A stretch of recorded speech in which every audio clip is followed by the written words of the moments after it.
प्रकाश आंबेडकर के इस जवाब के बाद ये तय माना जा रहा है कि अब महाराष्ट्र में प्रकाश आंबेडकर विपक्षी गठबंधन से अलग राह पर दिखाई देंगे।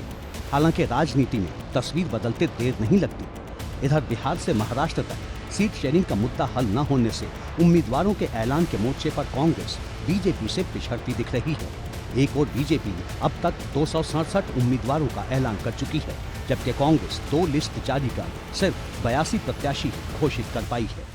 हालांकि महाराष्ट्र में कांग्रेस के लिए राहत वाली बात सिर्फ इतनी है कि वहां इंडिया गठबंधन की तरह एनडीए गठबंधन में भी सीट शेयरिंग पर अब तक बात नहीं बन पाई है।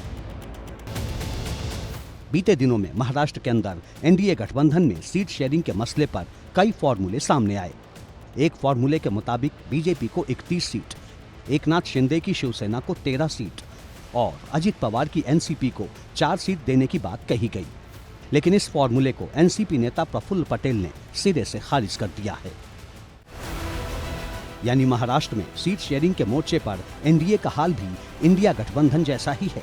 फर्क सिर्फ इतना है कि सीट शेयरिंग का मुद्दा हल न होने के बावजूद बीजेपी ने महाराष्ट्र की 20 सीटों पर टिकट का ऐलान कर दिया है। हालांकि इससे बीजेपी की मुश्किलें हल नहीं हुई हैं। बीजेपी अब तक एकनाथ शिंदे की शिवसेना और अजित पवार की एनसीपी की सीटें तय नहीं कर पाई है। वहीं ओडिशा में बीजेपी और बीजेडी का गठबंधन होगा या नहीं, तस्वीर पूरी तरह साफ नहीं है। ओडिशा में लोकसभा चुनाव के साथ ही विधानसभा चुनाव भी होने हैं। विधानसभा चुनाव के लिए 2 चरण में 13 और 20 मई को मतदान होगा, जबकि ओडिशा की 21 लोकसभा सीटों पर 4 चरणों में वोट डाले जाएंगे। ऐसे में बीजेपी और बीजेडी जल्द से जल्द गठबंधन के सस्पेंस को समाप्त कर सकती हैं।